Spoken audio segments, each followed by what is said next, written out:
Right then, crippling depression is starting to slowly seep in, but here's 5 things that we learned as United drew 3-3 with Everton. Number 1, it was 2 points thrown away. In what was actually a very good performance from Manchester United, we dropped 2 points. We threw 2 points away, and it was all to do with the start of that second half.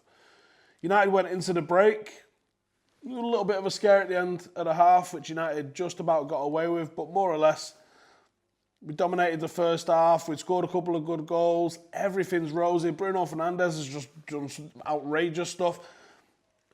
We're sitting there going, are we good? We might be good. We're really good, you know. But we allowed them to score 2 goals and get it back to 2-2. Then we get our noses back in front, and then you think, nice one. We're going to do this here now. We're actually going to secure 3 points after a bit of a rocky second half, and no more is going to be said about it. But these are the games that you have to see out. Very, very eerily similar to 2012, where the game's in our hands, more so in 2012 than it was yesterday, let's be real, but the game was in our hands. It was ours to win. Those 3 points, maybe they put us in a position to win the league, maybe they don't, but we probably won't win the league this year. And when we look back on where we could have picked up the extra points, that's definitely one of them. Number 2, defence dodginess returns. United boasted an incredible central defensive partnership for our title-winning sides all the way over the years. We've conceded 30 goals in 23 league games this season. It's not good enough. That tells you everything you need to know about the state of our defence at the moment. Now, I think Maguire's probably good enough to be part of United's back line, but Lindelof, I think he consistently fails to convince me that he's the man to partner him. He's got good attributes. He's got a real good eye for a pass. He's got great vision and range.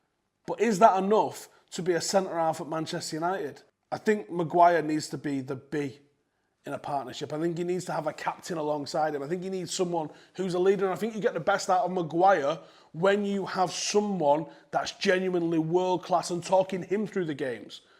I don't think Maguire is able to coach other players through the game and concentrate on his own game at the same time.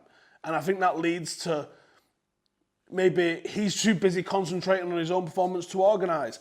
How many defenders do you need on a pitch to deal with a ball into the box in the 5th minute of injury time to see 3 points out?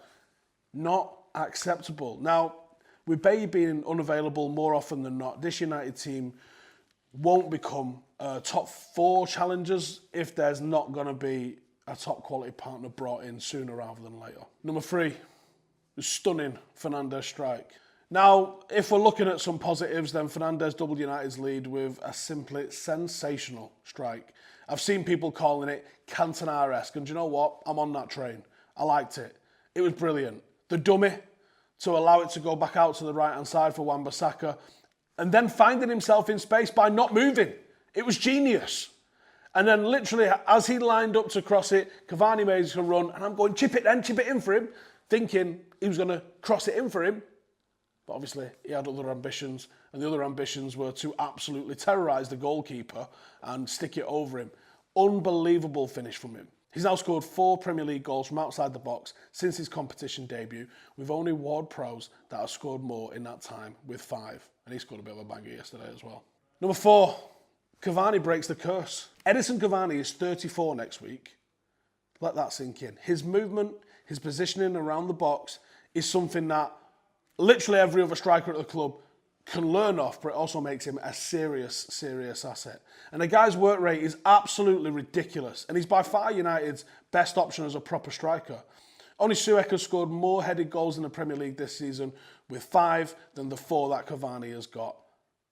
For me, I think he can handle a workload. I think he's got the work rate, the attitude, and more importantly, the fitness to be able to play week in, week out.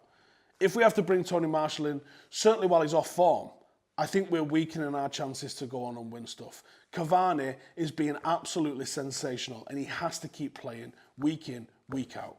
And number 5, Pogba injury concern. Now, Paul Pogba's probably been in the form of his life at Manchester United in recent months, and to see him come off with I don't know, was it a thigh injury? Was it a groin injury? I think that's a major cause for concern. The shift in the game from United once Fred came on, I thought actually weirdly, even though we conceded 3 goals with Fred on the pitch, I thought we actually looked a little bit more defensively solid with Fred. But what Pogba was doing on the ball was shifting the ball side to side, was creating gaps, was creating space. And I thought he was sensational. Very reserved, but that's what I want from Paul Pogba. I don't want Paul Pogba needing to make highlights. I don't want Paul Pogba needing to go, look at how good I am. I just want him to play the game. When he simplifies his game, I don't think there's many better than him in the world. Now, I hope he can recover quickly. We still don't actually fully know the extent of his injury. It seems like that midfield that Solskjaer really loves, to be honest, which is McTominay and Fred. He's going to be the one that Ollie goes to pretty much in every sort of instance until Pogba is fit again. Maybe Donny van der Beek thinks he's going to be getting 5 minutes. Relax, our kid. We all know that's not going to happen for you, sadly. This seems to have happened. I'm not blaming Pogba in any stretch here whatsoever. It's very unfortunate, and clearly, he wasn't happy about being injured. I'm more frustrated than anything. Every single time Pogba looks like he's, do you know what? He's playing, he's enjoying himself, he looks good, he's impacting others around him good. Fucking injury. So frustrating. And like I said, not his fault, but it doesn't make it any less frustrating. I'm absolutely sick. I'm absolutely sick. I can't tell you how gutted I feel like I've been robbed. I feel like I've been in from a really good night out, was proper enjoying myself, and fucking hell, I've been burgled while I was out. That's what it feels like. I'm devoed. I'm absolutely devoed. And do you know what? I was hoping to have a really good weekend this weekend because we're covering the Super Bowl tonight. If you wanted to come and watch over on Twitch at Howson, we was going to be getting shit-faced. And now it's just going to be like arguing about why we didn't win last night instead of getting smashed and chatting absolute shit and getting deluded about why we're going to win the league.